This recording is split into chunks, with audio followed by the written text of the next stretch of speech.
Oke, Assalamualaikum warahmatullahi wabarakatuh. Waalaikumsalam warahmatullahi wabarakatuh. Terima kasih atas kehadiran Bapak Ibu di materi terakhir ini. Jadi di materi ke-6 ini merupakan dimensi terakhir dari materi pada pembelajaran abad 21 atau 21st Century Learning Design. Jadi materi ke-6 ini judulnya adalah dimensi pemanfaatan TIK dalam pembelajaran. Jadi sebenarnya materi hari ini merupakan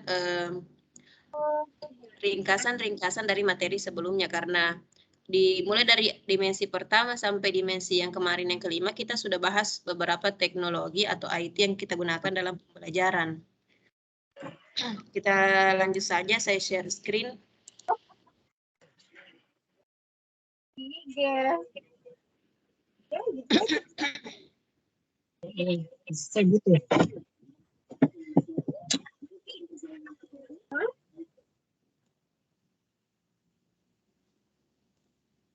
Bisa dilihat ya Bapak Ibu tampilannya. Oke, jadi pemanfaatan TIK dalam pembelajaran ini merupakan dimensi terakhir dari pembelajaran abad 21. Kita mulai. TIK atau biasa kita dikenal sebagai teknologi informasi dan komunikasi merupakan bagian yang tak terpisahkan dari semua aspek kehidupan, terutama pada saat sekarang. Pemanfaatan TIK dalam pendidikan sangat mendukung penyediaan arus informasi dan pengembangan ide-ide penunjang ilmu pengetahuan. Kaitannya dengan pembelajaran abad 21 ini, pemanfaatan TIK menjadi suatu kebutuhan dan dalam mentransformasi pengalaman mengajar serta membuat dan merancang berbagai ide atau informasi baru.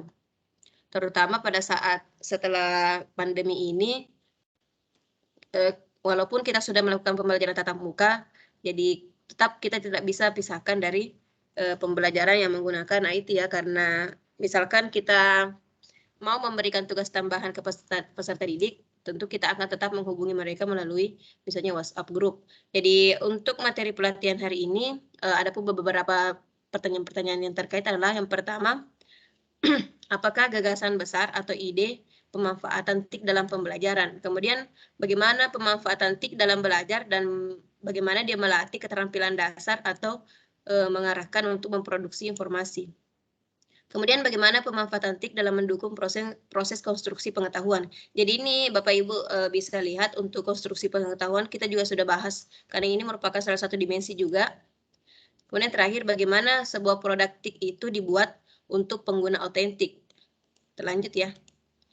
Untuk gagasan besar ada 4. Kemudian yang pertama itu adalah bagaimana pemanfaatan TIK oleh peserta didik. Yang kedua, pemanfaatan TIK dalam membangun konstruksi pengetahuan. 3, TIK dibutuhkan dalam membangun konstruksi pengetahuan. 4, peserta didik sebagai perancang produk IT. Jadi untuk dimensi ini yang paling tinggi atau dari levelnya ini adalah bagaimana peserta didik bisa merancang suatu produk. Lanjut ya, ini mind map-nya. Silakan Bapak Ibu perhatikan dulu mind map-nya. Jadi di setiap dimensi itu ada rubrik dan pohon keputusan yang terkait erat dengan setiap kegiatan yang terkait dengan dimensi pembelajaran abad 21. Kita lanjut ya. Jadi ini mulai dari pemanfaatan TIK hingga pada rubrik yang digunakan untuk dimensi ini. Lanjut. Silakan Bapak Ibu sebagai pengantar perhatikan video berikut yang mengantarkan kita untuk eksplorasi pemanfaatan TIK dalam pembelajaran. The last dimension we will examine is ICT for learning. ICT encompasses a powerful range of digital tools, both hardware and software, that promotes and supports all the other 21 CLD dimensions. The ICT for learning dimension focuses on how ICT impacts and enhances learning. To code as ICT for learning, learners must have the opportunity to use ICT to complete all or part of the learning activity. At a deeper level, learners' use of ICT must support their knowledge construction. As I shared in a previous video, Knowledge construction occurs when learners use interpretation, analysis, synthesis, and evaluation to generate new understandings and ideas.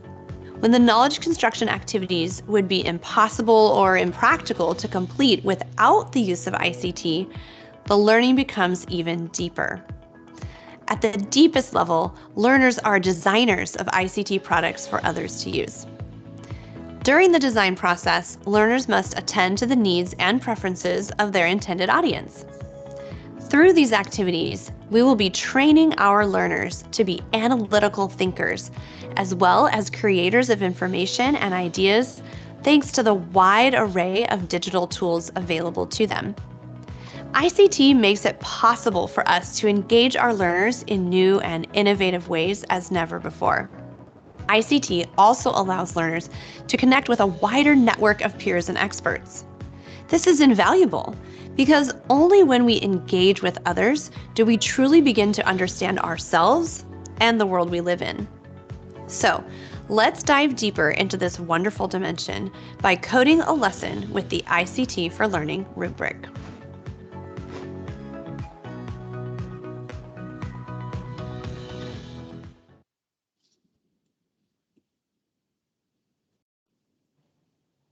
Oke ya, karena pemanfaatan TIK ini terkait erat dengan konstruksi pengetahuan, jadi di video tersebut tadi juga dibahas kembali mengenai analisis, sintesis, dan sebagainya. Jadi ini terkait erat hingga pemanfaatan TIK, kemudian bagaimana peserta didik bisa merancang TIK untuk audiens tertentu.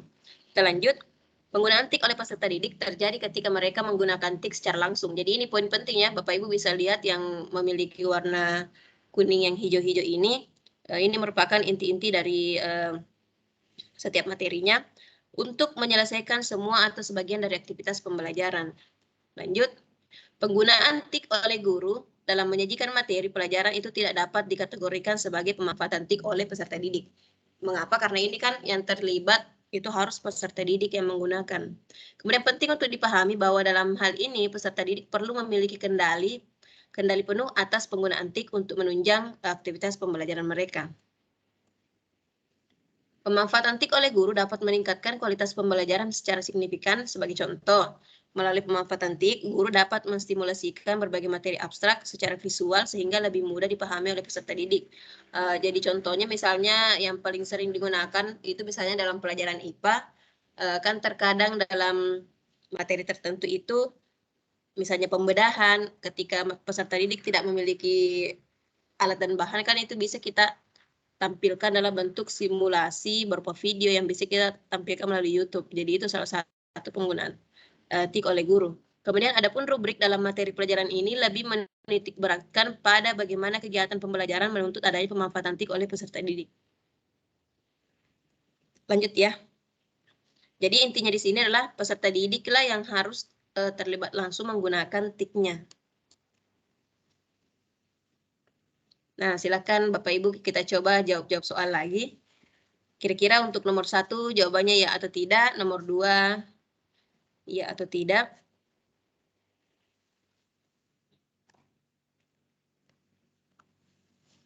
Nomor 1 ya, nomor 2 tidak. Oke, terima kasih ya Bapak. Kita lihat dulu. Jadi untuk jawaban nomor 1 tidak. Kita lihat dulu kembali soalnya. Melalui grafik yang disajikan dalam Microsoft Excel, peserta didik menganalisis pemetaan distribusi emisi gas karbon dioksida di Indonesia sepanjang tahun 2012 hingga 2020. Peserta didik kemudian diminta untuk mengidentifikasi provinsi mana yang mengalami peningkatan dan pengurangan yang signifikan. Jadi di sini mengapa dikatakan tidak? Karena di sini kita tidak melihat aktivitas di mana peserta didik menggunakan secara langsung. Kan di sini melalui grafik yang disajikan. Berarti di sini dalam hal lain guru yang menyajikan grafik dalam bentuk Excel, kemudian peserta didik hanya menganalisisnya. Begitu ya. Untuk nomor 2 ya. Mengapa? Karena di sini kita lihat peserta didik melakukan pengamatan secara berkelompok untuk mengidentifikasi kepadatan populasi. Kemudian setelah mereka mengamati, mereka membuat hasil pengamatan itu bentuk diagram. Jadi mereka di sini yang peserta didik yang secara langsung menggunakan misalnya Excel-nya untuk menganalisis. Begitu ya. Oke, kita lanjut pemanfaatan TIK dalam membangun konstruksi pengetahuan. Jadi sebenarnya ini membangun dan konstruksi itu agak mirip. Kita lanjut. Konstruksi pengetahuan terjadi saat peserta didik dapat menghasilkan gagasan baru dan pemahaman yang baru bagi mereka melalui proses interpretasi, analisis, sintesis, atau evaluasi. Jadi ini 4 ini yang perlu kita amati ketika kita fokus pada konstruksi pengetahuan. Kemudian akan ada rubrik yang mengkaji apakah pembelajaran menuntut peserta didik untuk menggunakan TIK dalam mendukung konstruksi pengetahuan, baik secara langsung maupun tidak langsung. Kapan dikatakan TIK mendukung konstruksi pengetahuan? Yang pertama itu peserta didik menggunakan TIK secara langsung pada tahap konstruksi pengetahuan dari suatu kegiatan. Contoh, peserta didik menggunakan komputer untuk menganalisis data atau informasi ilmiah. Kemudian peserta didik menggunakan TIK untuk membangun atau mengkonstruksi pengetahuannya secara tidak langsung. Dalam hal ini digunakan untuk menyelesaikan salah satu tahap dalam kegiatan pembelajaran, di mana informasi yang diperoleh dari kegiatan tersebut digunakan pada tahap konstruksi pengetahuan. Lanjut. Contohnya, ketika peserta didik melakukan penelusuran berbagai istilah yang terkait dengan peristiwa terkini di Twitter, kemudian hasilnya itu digunakan untuk menganalisis respon masyarakat sekitar secara offline, misalnya melalui wawancara langsung atau penggunaan angket. Dalam kegiatan ini, nampak bahwa informasi yang mereka temukan mendukung kegiatan analisis, sehingga dikatakan bahwa pemanfaatan TIK mendukung konstruksi pengetahuan secara tidak langsung.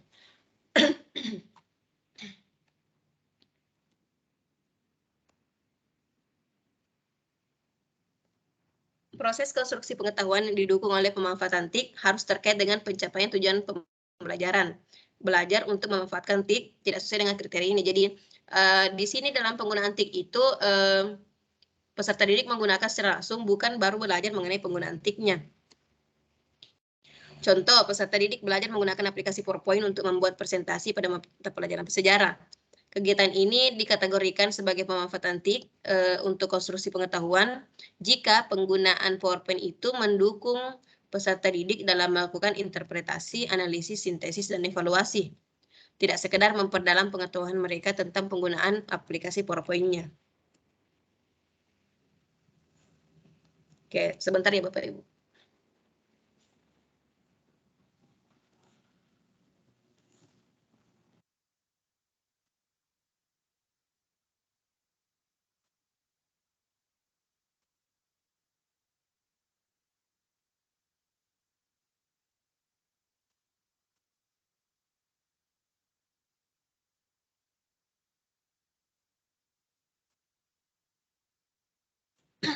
Oke, lanjut.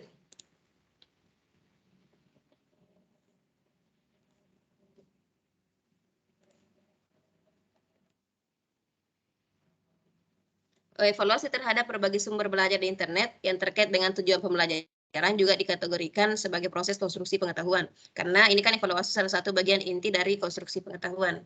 Kemudian berbagai kegiatan pembelajaran dirancang untuk membantu peserta didik menjadi pengguna yang cerdas dan beretika daripada menjadi konsumen informasi yang pasif. Maksudnya hanya misalnya seperti sekarang kan banyak peserta didik yang menggunakan misalnya handphone atau gawai itu hanya untuk sekedar melihat video yang tidak terkait erat dengan kegiatan pembelajaran mereka.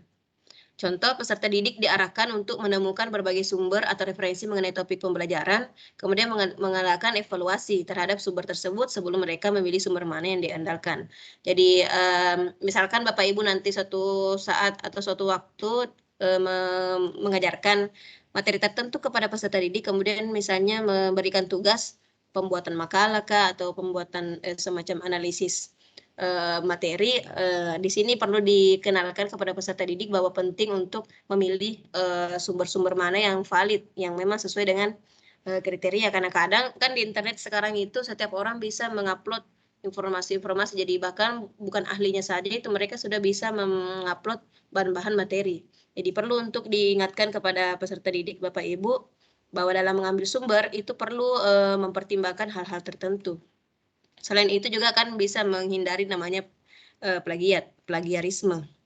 Kemudian lanjut, TIK dibutuhkan dalam membangun atau konstruksi pengetahuan.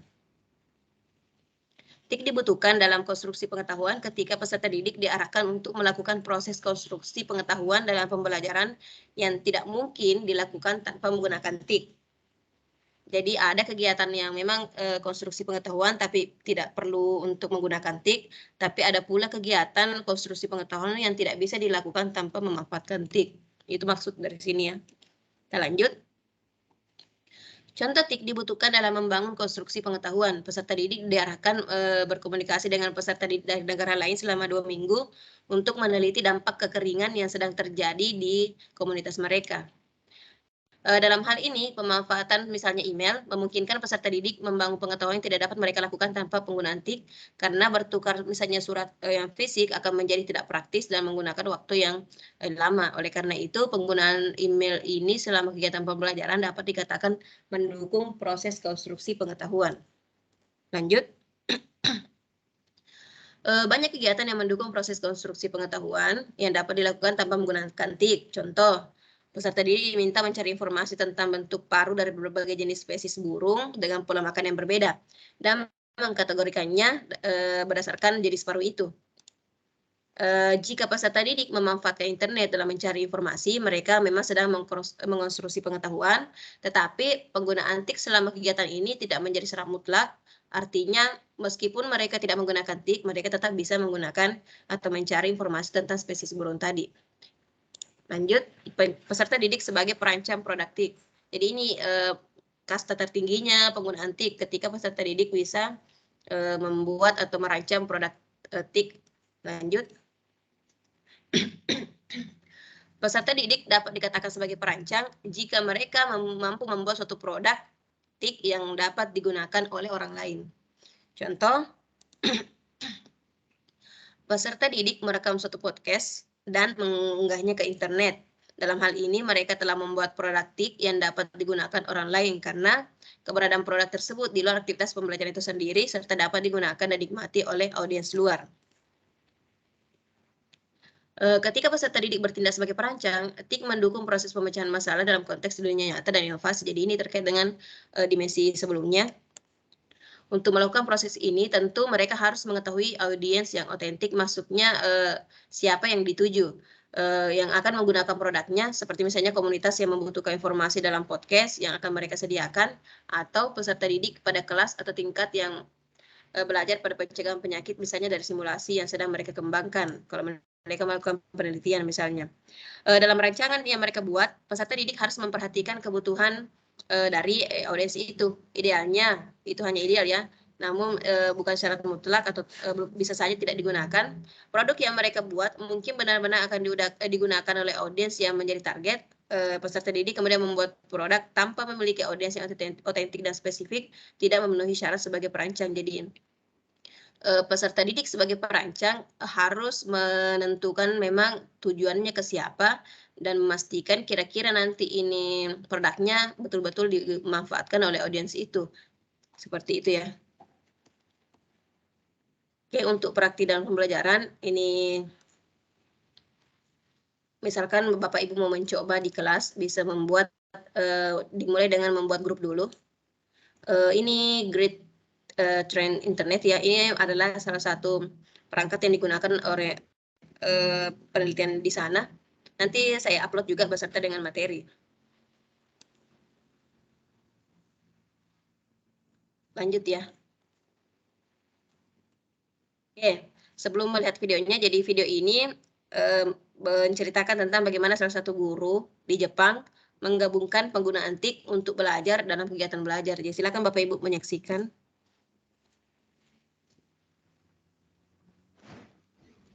Hello, I am Chiho Nakagawa. I am an English as a second language teacher and working at junior and senior high school of Kogakuin University. Our school is in the western part of Tokyo in Japan and has about 1,000 students from the age of 13 to 18. We use ICT for learning to collaborate with students not only in class at our school with different ages, but also with students abroad. They exchange ideas using Flipgrid and brainstorm using OneNote as we cannot gather physically so often. Finally, their cultural exchange has moved on to actual action for society. Now, they are organizing an online event, International Youth Day. They use Planner for task management and OneNote for writing a book about tolerance, as they have found with more tolerance, society around them could accept more diversity. In my English classes, I use gamification to encourage playful learning. If the game is not really motivating, the learning will be ended someday in the future. Therefore, I use my students' favorite game, Minecraft. I use the ICT for Learning rubric to guide my lesson plans by scaffolding the pre and post activities. First, brainstorming, next, reading articles online, researching and analyzing, then sharing and collaborating, and finally, creating to shift their ideas to the action in the society around them. Thanks to technology, their world has expanded, and they can reflect their ideas on those who live in different areas with the same passion. The students enjoy these lessons more than I've expected, and they ask me to let them connect with schools abroad to explore more. Learning by making motivates my learners, and they enjoy using their creativity. Without technology, none of these experiences would be possible. Thank you for listening.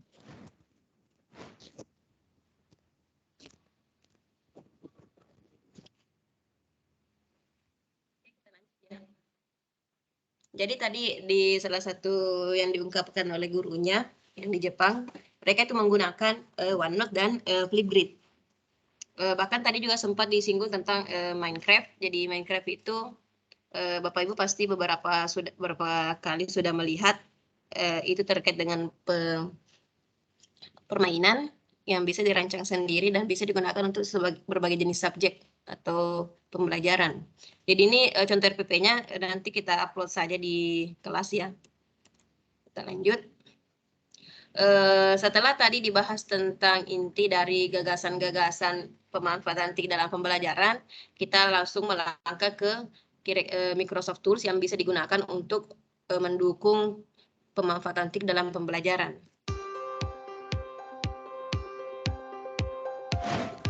Digital tools in the Microsoft Toolkit are abundant in supporting ICT for learning. Let's dig into a few examples.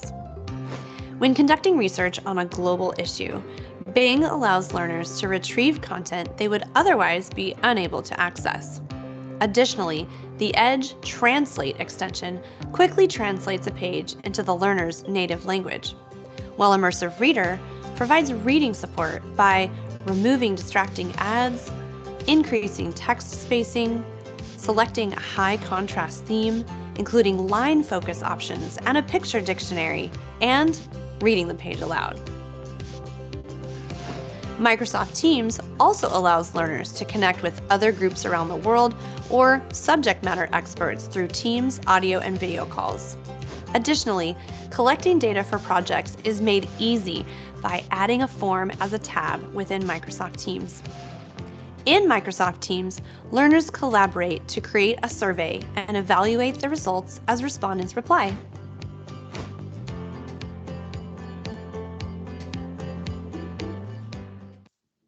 Beberapa tadi Microsoft Tools itu kita sudah sering pakai ya. Misalnya Forms, Teams-nya kan kita juga selalu pakai hingga sekarang. Microsoft Edge-nya juga. Jadi Bapak Ibu bisa menggunakan nanti di kelas. Misalnya kalau ada yang memungkinkan pemberian ujian misalnya menggunakan Microsoft Forms, itu bagus juga. Kita lanjut. Jadi Microsoft menawarkan berbagai alat untuk mendukung penggunaan ICT atau TIK peserta didik untuk konstruksi pengetahuan dan untuk merancang produknya. Alat Microsoft yang mendukung konstruksi pengetahuan meliputi yang pertama tadi fitur dari Microsoft Edge, di mana tadi peserta didik bisa mencari informasi langsung dari browser Microsoft Edge. Ada OneNote Class Notebook, kemarin juga sudah dibahas. Untuk Smart Art yang grafik yang bisa kita temui di Word dan PowerPoint itu juga sering kita gunakan. Misalnya Bapak Ibu ingin menampilkan diagram tentang penggunaan atau konsumsi apa lagi namanya? Konsumsi misalnya pembelian produk di Sulawesi Selatan, itu kan kita bisa tunjukkan dalam bentuk diagram batang, diagram lingkaran, atau sebagainya. Dalam beberapa kasus, alat Microsoft mendukung konstruksi pengetahuan peserta didik yang seharusnya tidak mungkin, tidak masuk akal. Yang pertama adalah Bing. Bing ini kalau misalnya kita ibaratkan sama aja dengan Google ya, tempat untuk mencari berbagai jenis informasi yang dibutuhkan. Jadi memungkinkan peserta didik untuk menemukan surat kabar internasional, dokumen sejarah, konten lain yang tidak akan tersedia untuk pelajar jika mereka tidak melakukan penilaian internet. Lanjut. Ada juga penerjemah translator di sana. Kita tinggal klik kanan kemudian translate misalnya itu Indonesian, di situ otomatis semua yang tampil di layar dari browser itu akan berubah menjadi bahasa sesuai yang telah kita pilih. Ada Microsoft Teams yang sering kita gunakan. Kemudian ada Microsoft Form. Salah satu, ini juga berbagai alat yang bisa digunakan oleh peserta didik untuk mereka yang mau membuat suatu produk, misalnya Microsoft Video Editor. Ini bisa Bapak Ibu langsung search di Google atau Microsoft Edge ya. Kemudian bisa diinstal. Lanjut, ada perekam suara juga. Apalagi sekarang marak podcast yang kita temukan. Kemudian ada Microsoft PowerPoint, ini juga sering Bapak Ibu gunakan. Sway, saya juga pernah ilustrasikan, nanti kita coba lagi buka. Microsoft Word, Flipgrid juga sudah. Nah, ini Minecraft. Minecraft ini di sini guru bisa mendesain pembelajaran sesuai dengan karakteristik dari setiap subjek yang Bapak Ibu ajarkan. Jadi di sini kita bisa kayak merancang berupa permainan-permainan, bisa membangun sebuah bangunan, tergantung dari kreativitas Bapak Ibu. Ada Microsoft MakeCode ini untuk mengajarkan peserta didik bagaimana ketika mereka ingin membuat sebuah game. Lanjut ya, kita ke rubrik pembelajarannya. Bapak Ibu perhatikan rubriknya karena ini biasa paling sering muncul. Oke, ada 5.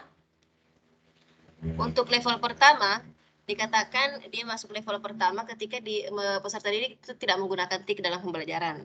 Jadi yang kedua, peserta didik menggunakan TIK untuk belajar atau mereproduksi informasi, namun mereka tidak mengkonstruksi pengetahuan.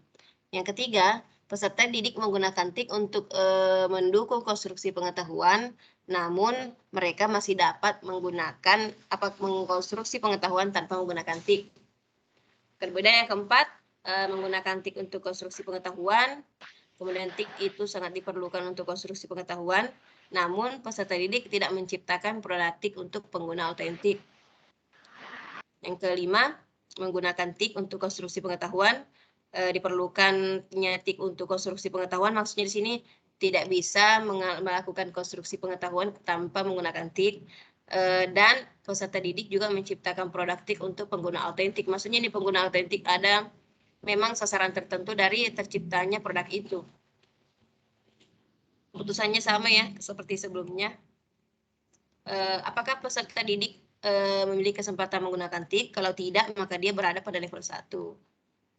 Kalau ya, kita lihat lagi. Apakah dia juga menggunakan TIK untuk konstruksi pengetahuan? Kalau tidak, maka dia berada atau berhenti di level 2. Kalau iya, apakah memang betul diperlukan untuk konstruksi pengetahuan? Kalau tidak, berarti dia level 3.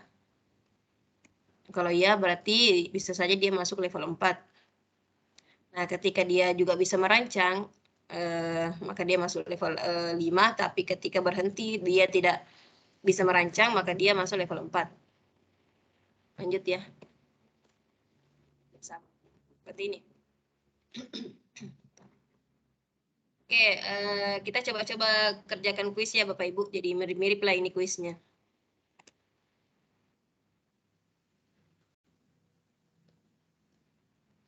Pemanfaatan TIK dalam pembelajaran sebagai salah satu dimensi 21st CLD memiliki keterkaitan dengan 2 dimensi lainnya, yaitu, ada yang bisa jawab Bapak Ibu?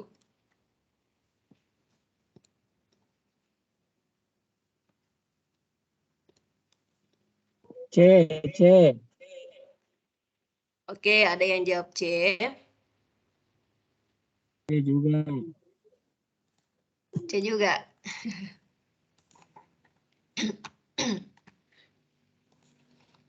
Oke, kita lihat ya jawabannya. Jawabannya D ya.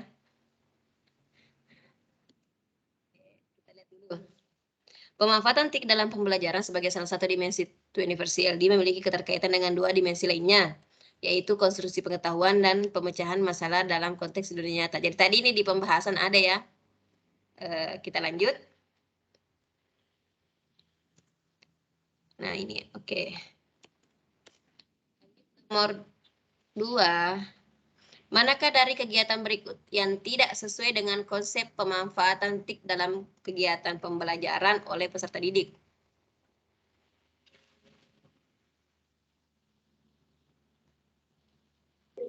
Silakan, ayo.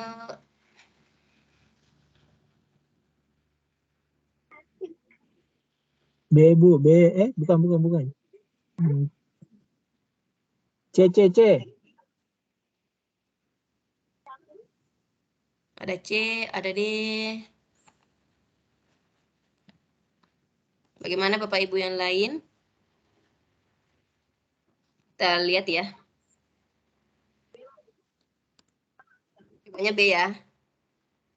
Jadi perlu diingat kembali mengapa peserta didik dikatakan tidak memanfaatkan TIK ketika mereka itu tidak langsung menggunakan TIK-nya. Jadi di sini bagian B, peserta didik mengamati pertumbuhan dan perkembangan tanaman melalui tayangan video yang disediakan oleh guru. Jadi meskipun ini pembelajarannya menggunakan TIK, tapi kan TIK-nya itu langsung digunakan oleh guru, bukan peserta didik. Begitu ya. Lanjut, masih ada. Silakan coba-coba lagi.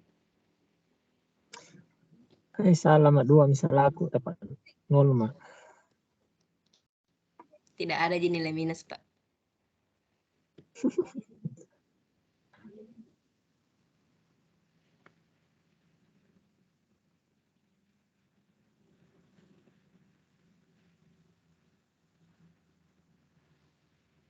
Ya, kira-kira jawabannya C, Bu. C. Benar, Ma, ini. ada C. Jadi perlu diperhatikan ya. Apakah kegiatan ini menunjukkan peserta didik sebagai perancang produktif? Jadi dikatakan sebagai perancang ketika ada audiens yang dituju ya. Jadi Bapak Ibu jawabannya D. D. D. Oke, kita coba lihat ya. Ya, betul ya, Bapak Ibu. Mengapa dikatakan tidak? Karena di sini kan ada kalimat yang mematahkan ya. Dibagikan kepada guru untuk dinilai. Berarti ini sebatas tugas saja. Jadi tidak idenya itu tidak sampai kepada audiens yang dituju. Lanjut. Ya, silakan Bapak Ibu. Kayaknya ini suara ibu-ibunya tidak muncul ya. Lagi masak kita, Bu. Oh ya, masak.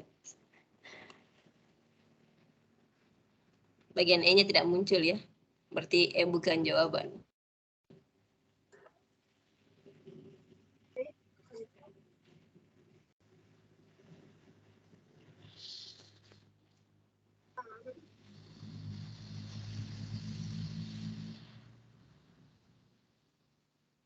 Ada jawaban Bapak Ibu? B. Ada B.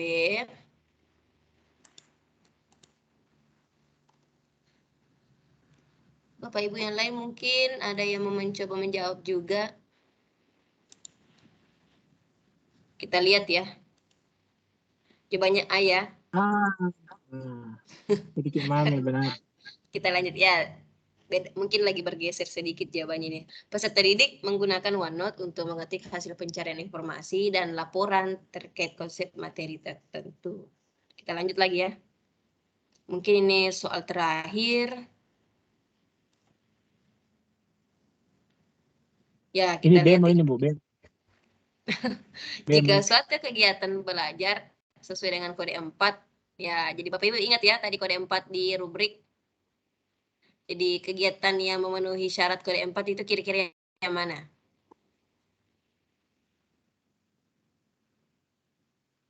B, Bu, B.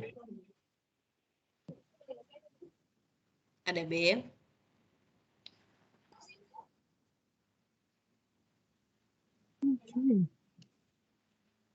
Bapak Ibu yang lain ada jawaban? Masa itu, Bu? Jadi kode 1 tadi kan tidak menggunakan tik, kode 2 menggunakan tik tapi bukan konstruksi pengetahuan, kode 3 konstruksi pengetahuan tapi bisa tidak menggunakan tik. Yang keempat menggunakan tik tapi tidak membuat produk ya kalau tidak salah. Yang kelima membuat produk untuk audiens tertentu. Jadi kita lihat ya jawabannya. Jawabannya dia ya. Peserta didik menggunakan TIK untuk mendukung konstruksi pengetahuan dan TIK diperlukan untuk membangun pengetahuan ini, tapi peserta didik tidak dapat membuat produk untuk pengguna terkait yang dapat memanfaatkan produk itu. Itu ya. Oke, lumayan Pak, 1 nomor benar. Itu tadi materi tentang konstruksi pengetahuan dan terutama dalam pemanfaatan TIK dalam pembelajaran. Jadi kita langsung saja, kalau tidak ada pertanyaan, atau dulu kita jeda dulu, siapa tahu Bapak Ibu ada yang ingin bertanya atau mendiskusikan, atau ada mungkin pertanyaan tentang tugas, atau ada kesulitan dalam mengerjakan tugas. Saya mau juga perjelas, Bu. Iya Pak. Ini tugas berarti kalau sudah diselesaikan, di-download sertifikatnya, terus dilampirkan. Begitu, Bu, selesai. Yes, seperti itu. Jadi nanti saya yang akan lihat satu persatu, misalnya untuk satu A-nya apakah cocok judulnya dengan yang diberikan. Karena biasa kita salah download atau salah upload ya. Jadi begitu. Ya, Bu. Insya Allah benar, Bu. Silakan Bapak Ibu kalau ada kesulitan juga atau mau didemonstrasikan, kita coba-coba dulu lihat bagaimana kalau tampilan, kan PowerPoint sudah sering digunakan ya. Kita coba menggunakan Microsoft Sway. Sway. Sebenarnya ini Sway sangat menarik dari segi tampilan, tapi ya begitu harus online.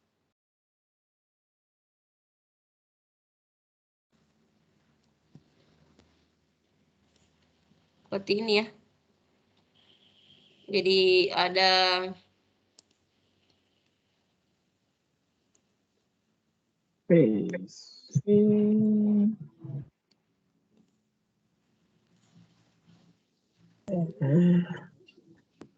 jadi banyak ya, misalnya seperti ini tampilan-tampilan. Ini saya coba-coba dulu buka ini misalnya matematika yang sudah saya bikin.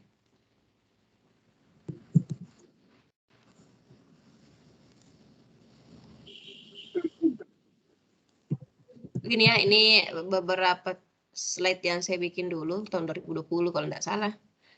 Jadi menarik dibandingkan kalau misalnya kita bandingkan dengan PowerPoint ya.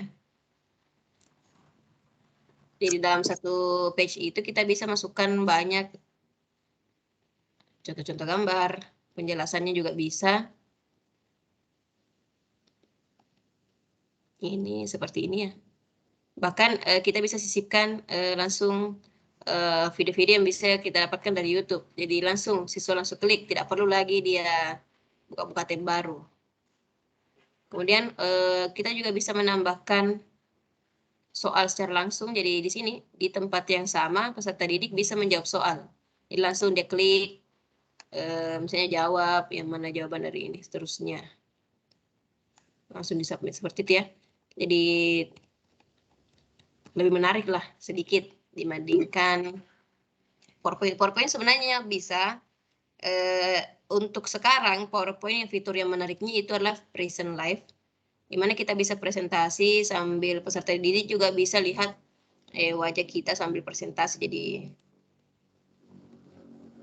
seperti itu. Kalau misalnya Bapak Ibu misalnya ada kendala ke sekolah, tiba-tiba misalnya ada kegiatan, daripada melewatkan pembelajaran kan bisa Bapak Ibu tebus itu dengan misalnya mengadakan presentasi online. Kita lanjut, kalau tidak ada pertanyaan, kita masuk ke selanjutnya.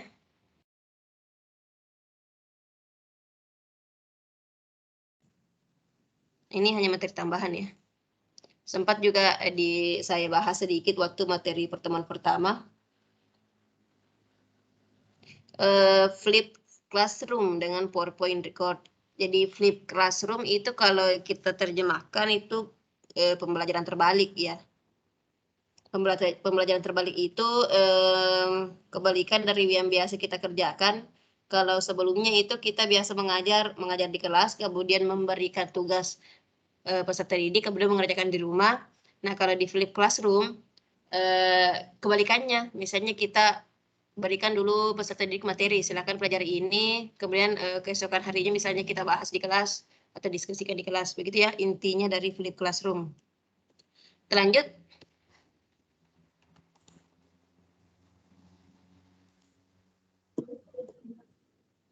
Nah, jadi banyak pendidik percaya bahwa flip classroom adalah praktik yang bermanfaat. Untuk flip classroom ini sebenarnya Bapak Ibu juga pernah atau sering lakukan ya ketika akhir pelajaran Bapak Ibu memberitahukan kepada peserta didik, silakan baca ini ya, nanti pertemuan selanjutnya kita bahas atau kita praktikkan. Itu sebenarnya salah satu praktik awal dari flip classroom. Lanjut.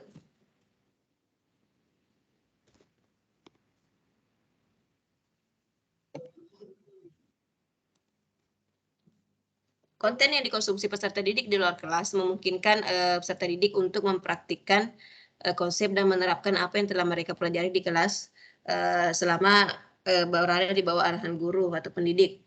Topik ini mengajarkan pendidik cara menggunakan PowerPoint record untuk membalikan instruksi dan meningkatkan hasil belajar peserta didik. Jadi ini fokusnya kita menggunakan PowerPoint ya. Nanti saya coba juga cari, saya pernah bikin juga videonya ini. Penggunaan PowerPoint. Jadi tujuannya adalah menjelaskan prinsip-prinsip pembelajaran terbalik dan bagaimana menerapkannya dalam kelas. Kemudian menjelaskan cara membuat pembelajaran terbalik menggunakan PowerPoint recorder, membangun pelajaran terbalik untuk digunakan oleh peserta didik. Ini sedikit pengantar. Ya. Pendekatan pedagogis di mana instruksi langsung bergerak dari ruang belajar kelompok ke ruang belajar individu. Dan ruang kelompok yang dihasilkan menjadi lingkungan belajar yang dinamis dan interaktif di mana pendidik membimbing peserta didik saat mereka menerapkan konsep dan terlibat kreatif dalam materi pembelajaran. Nah, ini salah satu penelitian ya yang diadakan oleh University of Texas menjelaskan bahwa kelas terbalik adalah salah satu yang membalikkan siklus konten aplikasi sehingga peserta didik mendapatkan pengetahuan yang diperlukan sebelum kelas itu berlangsung. Kemudian instruktur membimbing peserta didik untuk aktif dan interaktif dalam menerapkannya dalam kelas. Oke. Contohnya, guru ini merancang modul pembelajaran yang menjelaskan konsep dan menunjukkan cara menggunakan perhitungan dalam pembelajaran matematika. Kemudian sebelum diajarkan atau dibahas, gurunya memberikan modul itu ke peserta didik untuk dipelajari di rumah.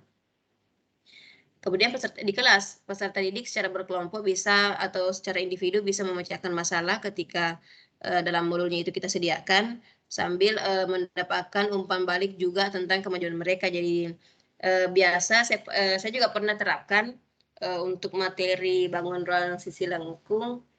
Saya berikan peserta didik materi, kemudian mereka membuat presentasi, mereka menjelaskan di kelas. Saat menjelaskan di kelas, baru kita misalnya memberikan umpan balik, misalnya, oh ini untuk ini silakan diperbaiki, dari definisinya mungkin ada yang salah, jadi di materi itu peserta didik berusaha mencari sendiri sebelum mendapatkan dari guru, jadi seolah-olah mereka memahami terlebih dahulu sebelum kita jelaskan. Dalam mengikuti pembelajaran rumah dan tugas kelas, peserta didik dapat menerapkan pembelajaran mereka untuk tugas-tugas yang lebih kompleks. Ini bukan hanya untuk pembelajaran matematika, tapi bisa untuk semua subjek, di mana pendidik bisa menyiapkan materi pembelajaran secara online untuk diajarkan secara tatap muka di kelas. Nah, jadi hal ini bisa meminimalisir penggunaan waktu di kelas ya. Karena sebelumnya kan peserta didik sudah bahas atau sudah membaca instruksi atau materi-materinya di rumah. Ya. Tapi ya itu juga kalau misalnya kita sudah memutuskan menggunakan TIK, kita harus memastikan bahwa setiap peserta didik kita bisa mengakses TIK itu di rumah. Kalau misalnya ada yang tidak punya gawai kan bisa kita memberikan tugas secara per kelompok, di mana tiap kelompok itu minimal ada 1 atau 2 yang menggunakan. Oke, lanjut. Ya, ini ya, memberikan kelompok-kelompok kecil. Kita lanjut ya. Manfaat dari penggunaan Flip Classroom yang pertama, menawarkan akses yang sama untuk semua peserta didik. Seorang peserta didik absen dari penyakit, misalnya sakit ya, atau ada kegiatan lain, maka itu bisa kita gunakan konsep ini. Kemudian memungkinkan pendidik untuk mengukur pemahaman peserta didik per tingkat yang lebih dalam. Karena peserta didik berlatih konsep-konsep baru di kelas, kemudian pendidik mendengar dan melihat peserta didik berpikir dan menjernihkan kesalahpahaman dengan cepat. Maksudnya memperbaiki ketika ada pemahaman misunderstanding misalnya. Lanjut ya. Manfaat ketiga adalah misalnya kita menggunakan Microsoft Form, digunakan dengan pembelajaran terbalik, pendidik menerima umpan balik langsung tentang konsep apa yang dipahami dan konsep apa yang masih menantang. Misal Bapak Ibu sebelum mengajarkan materi tertentu, Bapak Ibu memberikan dulu survei ke peserta didik tentang materi yang akan dipelajari, apakah mereka sudah paham atau belum. Ini kan bisa jadi dasar ketika kita akan bahas materinya di kelas. Oke, lanjut. Maksudnya adalah membuka pintu kelas, memungkinkan orang tua, administrator dan kolega untuk melihat jenis pembelajaran di kelas. Maksudnya ini adalah pihak-pihak yang terkait dengan peserta didik itu bisa juga sekaligus mengakses pembelajaran yang kita laksanakan ketika kita memilih Flip Classroom atau Flip Listen menggunakan IT. Lanjut ya. Yang kelima, mempertahankan waktu instruksional ketika pendidik atau peserta didik tidak hadir. Ini saya sudah bahas tadi juga, ketika Bapak Ibu tidak sempat ke sekolah karena alasan tertentu, Bapak Ibu bisa terapkan pembelajaran ini. Kita mulai ya. Silakan lanjut. Nah, ini hanya langkah-langkah yang bisa kita contoh. Pertama, mulailah dengan bagian akhir dari pikiran Anda, maksudnya apa yang dituju dari materi itu ya. Yang kedua, pikirkan kira-kira bagian mana yang perlu kita pikirkan, terutama terkait dengan unit atau materi yang kita bahas. Pembelajaran mana di unit mana yang akan bekerja dengan baik untuk belajar terbalik. Jadi kita perlu lihat juga baik-baik untuk setiap materi, apakah betul-betul dengan materi itu, maksudnya dengan metode Flip Classroom itu cocok untuk materi yang kita terapkan. Jadi kan ada banyak sebenarnya metode yang disediakan atau yang dapat kita gunakan dalam mengajar, tapi perlu diperhatikan, guru kan lebih tahu itu, pasti ada saja metode yang tidak betul-betul bisa mencakup semua pelajaran atau semua materi. Jadi ini yang maksudnya dari nomor 2.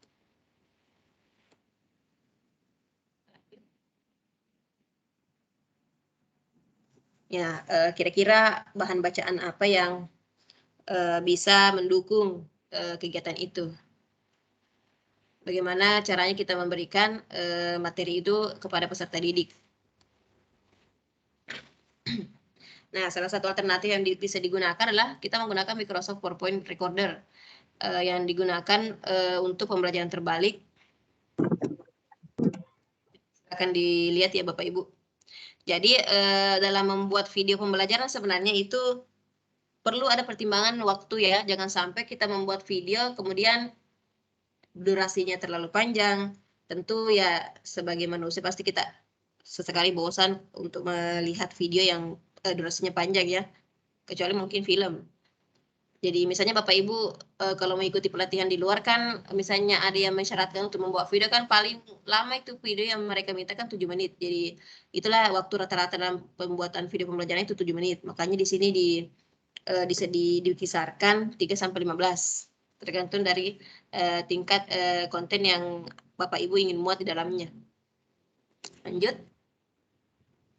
Dalam membuat kontennya itu ya yang paling penting adalah garis-garis besar materi saja yang Bapak Ibu masukkan di sana. Oke. Ya, namanya juga PowerPoint, berarti poin-poin saja. Lebih menarik lagi kalau kita memasukkan gambar atau fitur-fitur yang mendukung materi itu. Jadi otak anak itu bisa langsung teralihkan dari kalimat-kalimat saja kemudian menjadi gambar. Itu sedikit lebih menarik. Kemudian ada baiknya juga ketika Bapak Ibu ingin menggunakan PowerPoint recorder ini, usahakan tidak terlalu banyak transisinya, maksudnya animasi-animasinya yang dimasukkan, karena biasanya ketika kita menggunakan live presentation menggunakan PowerPoint itu agak, apalagi kalau jaringan kurang mendukung itu ngadat-ngadat ya. Jadi seolah-olah dia lambat bicara atau lambat suaranya terdengar gara-gara itu. Jadi usahakan kurang transisinya. Gunakan juga ukuran font yang mudah dibaca. Nah, ini saran-sarannya saja sedikit ketika Bapak Ibu ingin menggunakan live present PowerPoint.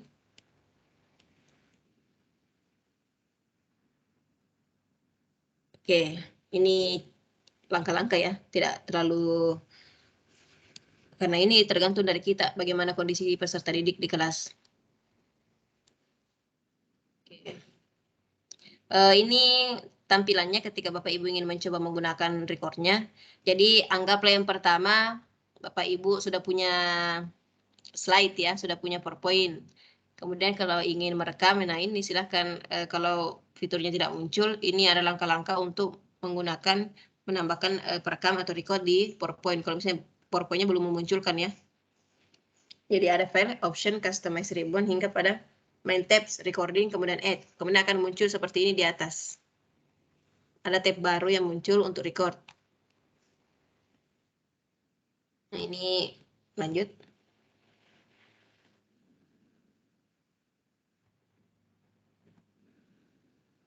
Oke, kita lanjut saja.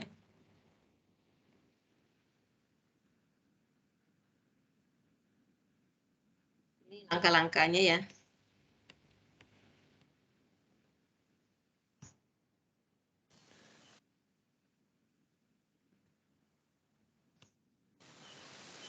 Oke, fitur screencast di PowerPoint selain fitur rekam slideshow di menu recording di PowerPoint, Bapak Ibu. Kita klik record di menu tab ribbonnya untuk memulainya, Bapak Ibu. Nanti Bapak Ibu akan menggunakan icon screen recording ini, Bapak Ibu. Sebelumnya di sini sebagai contoh, Bapak Ibu akan memiliki situs web yang Bapak Ibu akan tunjukkan ke siswanya dan mendiskusikan beberapa konten di situs tersebut. Maka akan di screen recording situs tersebut, lalu kita masukkan ke dalam PowerPoint. Nah, di sini Bapak Ibu akan buka terlebih dahulu situs webnya seperti ini sebagai contoh. Oke. Lalu Bapak Ibu akan kembali ke PowerPoint-nya. Dengan catatan jangan di-minimize Bapak Ibu untuk halaman situsnya sebagai contoh atau aplikasi yang lain yang akan di screen recording. Langsung beralih saja ke PowerPoint-nya seperti ini. Lalu Bapak Ibu akan mulai dengan screen recording, diklik icon screen recording ini. Nanti otomatis akan mengarahkan pada seperti ini. Seperti itu. Bapak Ibu bisa dengan memilih area yang akan didiskusikan atau di screen recording. Di area yang sudah dipilih ini, Bapak Ibu itu yang akan terekam di screen recordingnya. Lalu Bapak Ibu bisa memulai dengan cara klik record, mulai merekamnya, atau di situ menggunakan konfigurasi shortcut keyboardnya Windows logo key plus Shift R seperti itu. Atau Bapak Ibu tinggal klik record saja di sini. Pastikan Bapak Ibu audionya sudah settingnya benar, terus akan merekamnya dengan audio dan juga pointernya atau kursornya juga direkam seperti ini. Bapak Ibu tinggal klik record saja. Nanti ada hitungan mundur 3, 2, 1. Seperti ini, lalu Bapak Ibu akan merekamnya. Ya, seperti ini contohnya how to use PowerPoint recorder dan seterusnya. Lalu Bapak Ibu dengan shortcut Windows key tadi atau tinggal digeser mouse-nya ke atas seperti ini, lalu akan muncul tombol-tombol perintah untuk pause atau stop ataupun tadi select area, dan juga untuk akan merekam dan audio dengan pointernya juga atau tidak. Di sini ada tombolnya. Kalau Bapak Ibu akan tombol ini agar tidak tersembunyi, maka Bapak Ibu tinggal diklik saja pin the dock. Seperti itu, dia tidak akan tersembunyi, selalu akan di area itu. Tapi kalau tidak dipin, maka dia akan tersembunyi secara otomatis. Oke, Bapak Ibu kalau sudah selesai tinggal di stop saja. Nanti otomatis hasil rekaman screen recording ini akan dimasukkan atau di-insert, disematkan di PowerPoint di slide terakhir yang kita buka tadi. Kita klik stop Bapak Ibu. Nah, seperti ini. Dalam bentuk video Bapak Ibu. Nanti Bapak Ibu tinggal posisikan, jika terlalu kecil tinggal diperbesar seperti ini dan seterusnya. Dalam bentuk video seperti ini, atau kalau ingin ini di posisinya di belakang layar tinggal diklik send backward seperti ini, atau send to back. Lalu untuk playbacknya Bapak Ibu bisa atur video ini untuk play full screen dan hide while not playing juga bisa. Bapak Ibu bisa insert caption atau subtitlenya di sini. Ketika Bapak Ibu akan mencoba slideshow-nya, tinggal diklik slideshow. Sebagai ini contohnya. Nah, ini lalu Bapak Ibu akan merekamnya. Nah, ini adalah hasil screen recording yang tadi kita lakukan dengan screen recording di menu record PowerPoint tadi. Ini sudah dalam bentuk video seperti ini. Oke, seperti itu Bapak Ibu mudahnya. Jadi Bapak Ibu tinggal tidak perlu menggunakan aplikasi yang lain untuk rekam layar dari apa yang akan difokuskan atau ditujukan kepada siswa.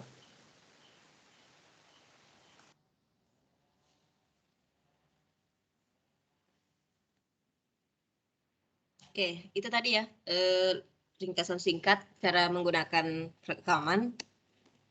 Kita lanjut saja. Jadi di PowerPoint itu juga ada digital in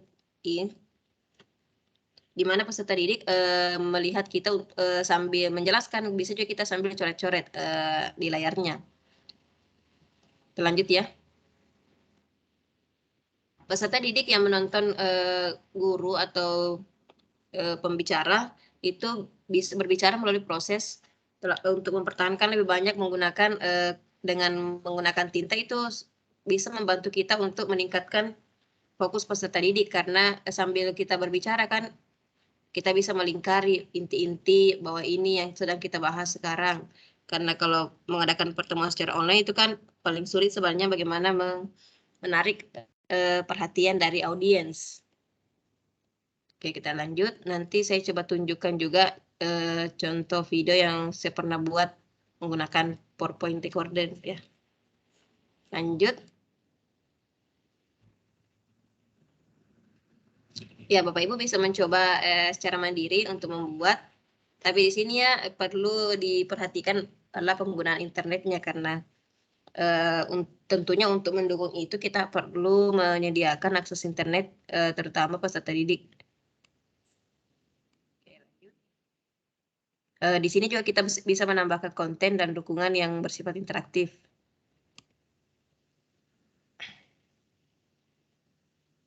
Ya, ini ya langkah-langkah sederhana. Jadi yang bisa kita masukkan di dalam adalah contohnya seperti ini, GeoGebra, ada juga simulasi PATH, ada FluidMath, online Python tutor, penampil web, dan sebagainya. Itu bisa kita insert.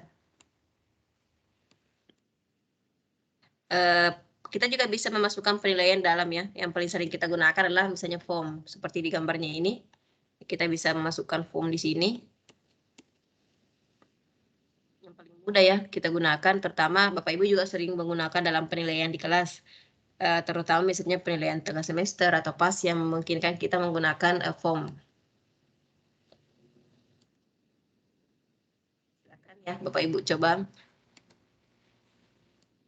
Ya. Ketika kita telah merekam materi atau penjelasan kita bisa bagikan hasil dari video itu bisa kita bagikan dalam bentuk live presentation atau bisa kita langsung saja video. Kita download, kita bagikan linknya ke peserta didik. Gini ya, ini yang paling sering kita gunakan, kita ekspor ke video. Bapak Ibu juga biasa menggunakan aplikasi lain ketika membuat video.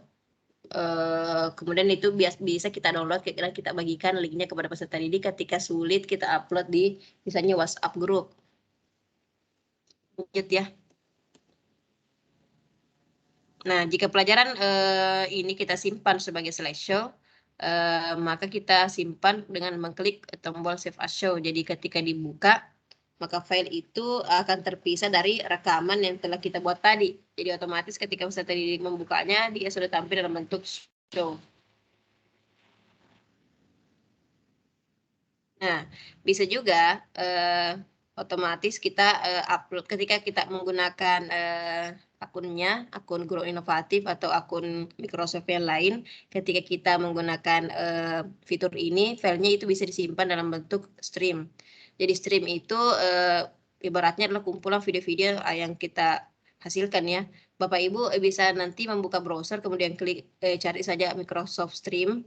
Nah, di situ muncul beberapa video. Kalau misalnya Bapak Ibu sering menggunakan atau membuat rekaman, itu akan muncul di sana. Oke. Lanjut ya.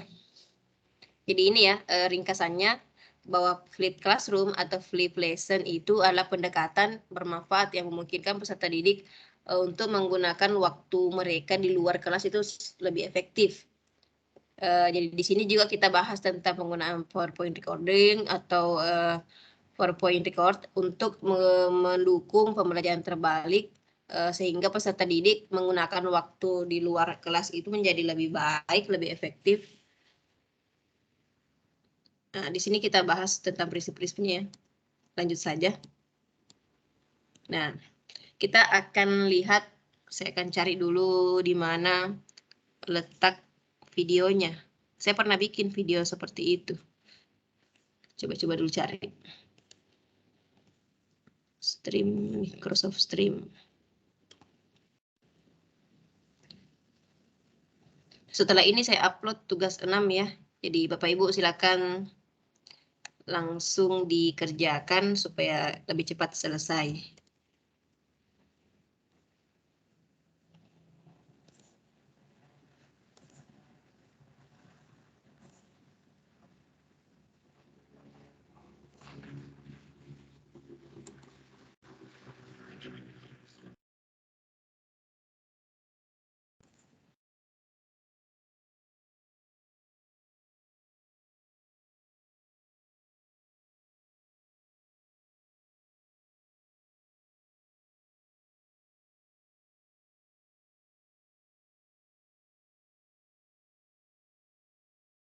Bentar ya, saya cari dulu.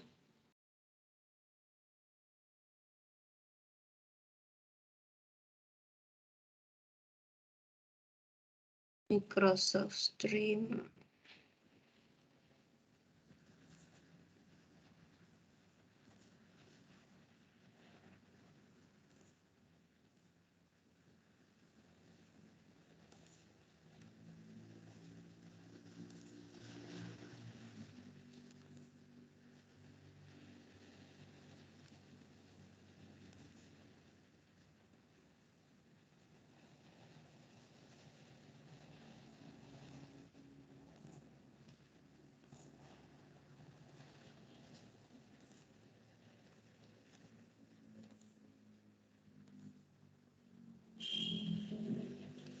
Sambil menunggu Bapak Ibu, kalau ada pertanyaan silakan.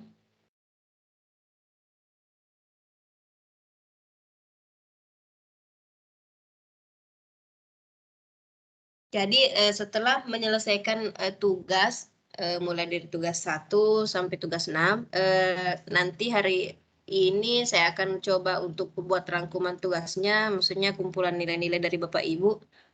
Kemudian kita bisa lihat, nanti saya share di grup ya, silakan Bapak Ibu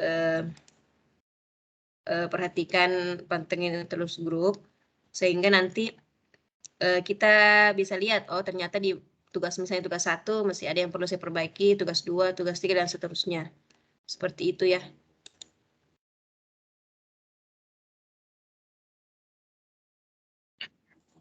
Oke, saya sudah dapat videonya. Jadi ini hanya contoh ya Bapak Ibu, contoh saya juga baru-baru latihan waktu itu. Ntar saya share dulu.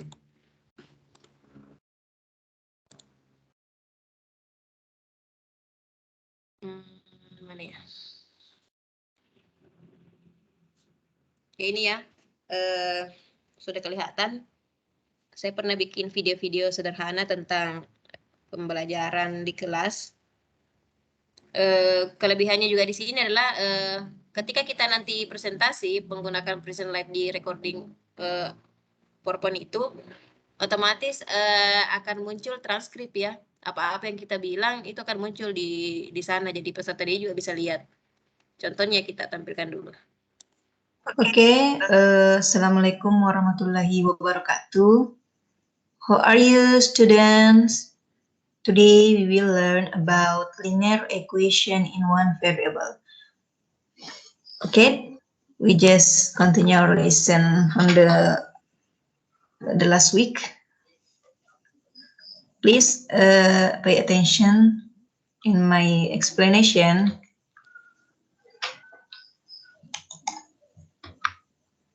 Okay, today the learning objective is the first, decide whether a number is the solution of linear equation. And the second is solve linear equation using the addition and multiplication properties of equality. Ya, sampai situ saja Bapak Ibu ya, karena bahasa Inggrisnya masih amburadul. Jadi situ ya. Jadi kalau kita menggunakan presentasi yang live presentation menggunakan PowerPoint, nah bisa Bapak Ibu lihat di sebelah bawah sini ada muncul tampilan Bapak Ibu. Jadi sambil menjelaskan, karena peserta didik bisa melihat, oh begini Bapak Ibu menjelaskan. Kemudian di bagian atas itu ada transkripnya. Seperti itu ya. Bisa diterjemahkan menggunakan bahasa sesuai dengan yang diinginkan peserta didik. Nah, di sini waktu saya praktik disengaja menggunakan bahasa Inggris supaya kita mau tes-tes transkrip yang muncul. Kemudian di sini juga kita pada saat videonya sudah terupload, kita bisa menyisipkan kuis di antara misalnya sepanjang videonya itu ya seperti ini. Di sini saya menyisipkan dua kuis. Jadi setelah sampai di tahap sini, dia itu otomatis seperti ini. Kita lanjut ya. So this is not linear equation. Yes. Simple, right? Gitu ya. Kita coba klik kuisnya. Nah, seperti ini. Jadi pas diklik, seperti ini kuisnya sudah otomatis seperti itu ya. Ya, jadi sudah dikerjakan kuisnya, itu kita bisa melanjutkan videonya. Oke. If no question. Nah, begitu ya. Misalnya there's no question, kita lanjut lagi. Seperti itu contoh sederhananya penggunaan PowerPoint live present-nya ya. Jadi bagus juga sebenarnya daripada misalnya mungkin Bapak Ibu sudah bosan menggunakan Zoom meeting, Google Meet sudah bosan, misalnya mau coba-coba membuat video pembelajaran yang bisa Bapak Ibu upload kapanpun, bisa menggunakan fitur itu, live present dari PowerPoint. Sambil bisa juga ada terjemahan sekaligus. Tapi usahakan ya kalau misalnya membuat seperti ini bisa kita pakai internet supaya itu transkripnya juga aktif. Oke, Bapak Ibu, itu tadi contoh sederhana penggunaan Microsoft PowerPoint terutama live present-nya dan recording-nya. Jika ada pertanyaan terkait tugas, silakan Bapak Ibu kita bahas sekarang. Sudah ada sedikit waktu ya.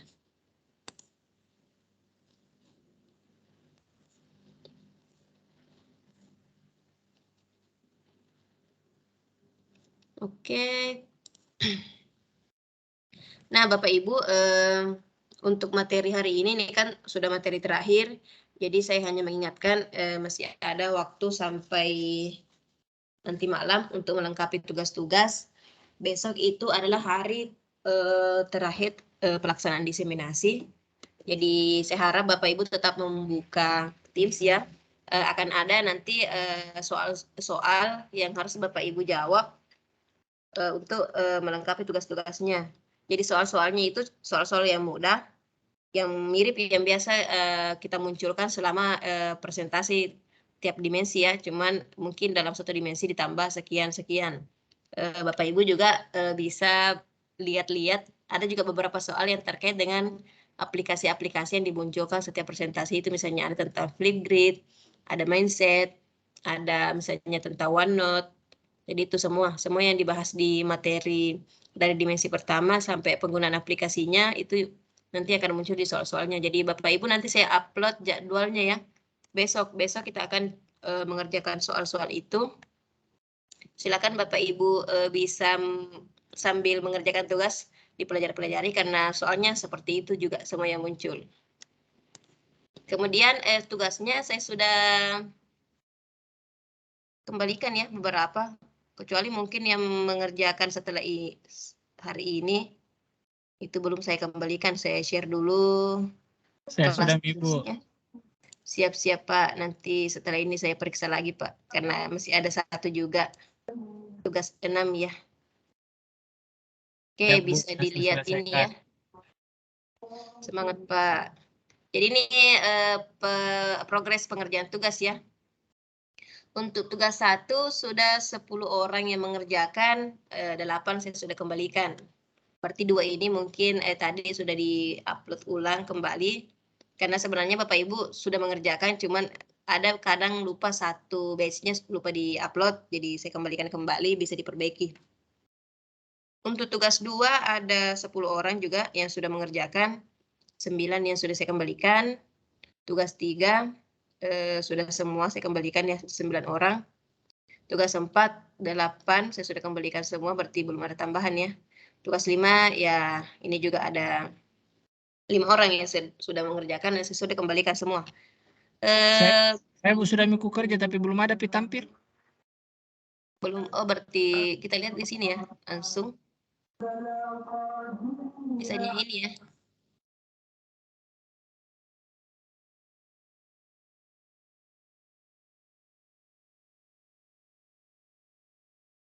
Oke, bisa dilihat. Wah ini miring ya. Tidak apa-apa, oke. Untuk 1A1 sudah betul. Kita ke 1A2.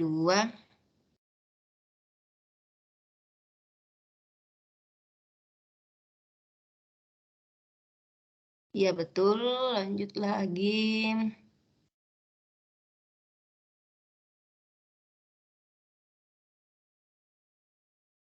Oke, jadi begitu ya, dicek satu persatu yang masuk. Oke, betul. Jadi kalau misalnya semua batch-nya sudah memenuhi yang diminta, nanti kalau misalnya Bapak Ibu coba pakai ya, bisa langsung diberikan feedback, misalnya 100, kemudian langsung kasih good job misalnya. Feedbacknya ya. Usahakan kalau misalnya Bapak Ibu menggunakan Teams, penugasan Teams seperti ini, berikan motivasi memang yang sesuai dengan umurnya. Misalnya kalau untuk anak-anak yang usia sekolah, biasanya kan suka dipuji-puji, jadi silakan berikan feedback supaya mereka juga lebih semangat. Gitu ya, jadi setelah itu Bapak kembalikan.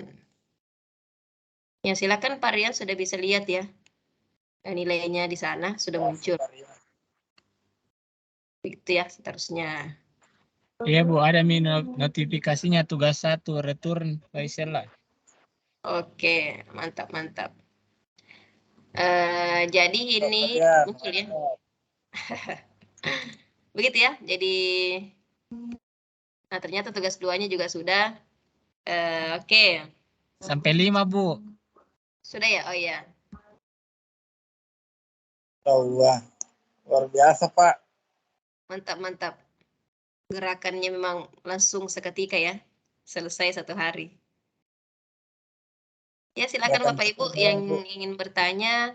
Jadi hari ini kita telah membahas dimensi terakhir dari pembelajaran abad 21 tentang pemanfaatan TIK. Jadi memang inti dari materi ini adalah bagaimana siswa atau peserta didik bisa membuat produk TIK dan ada audiens yang dituju. Kemudian perlu diingat bahwa ketika peserta didik tidak menggunakan secara langsung tiknya dalam pembelajaran, dalam artian hanya guru misalnya yang menggunakan, berarti itu belum dikatakan bahwa peserta didik menggunakan tik dalam pembelajaran ya. Jadi usahakan peserta didiknya terlibat langsung, misalnya dia yang menggunakan, gitu. Kemudian ketika memberikan rubrik atau menggunakan rubrik ini dalam pembelajaran, misalnya Bapak Ibu mau memberikan nilai 5 pada rubrik penggunaan tik dalam pembelajaran, itu berarti dia harus memenuhi syarat bahwa dia atau peserta didik itu menggunakan tik dan ada audiens yang dituju. Jangan sampai peserta didik misalnya membuat produk, misalnya podcast ya, kemudian itu hanya dinilai oleh guru, berarti itu belum bisa masuk di level 5. Oke. Wah, Bapak Reni semangat sekali ya. Silakan Bapak Ibu perhatikan tugas-tugasnya hari ini, usahakan selesai. Kalau ada kendala jangan sungkan-sungkan untuk menghubungi di grup, bisa juga di Teams. Nanti kita bantu. Kalau perlu saya bikinkan juga video-videonya.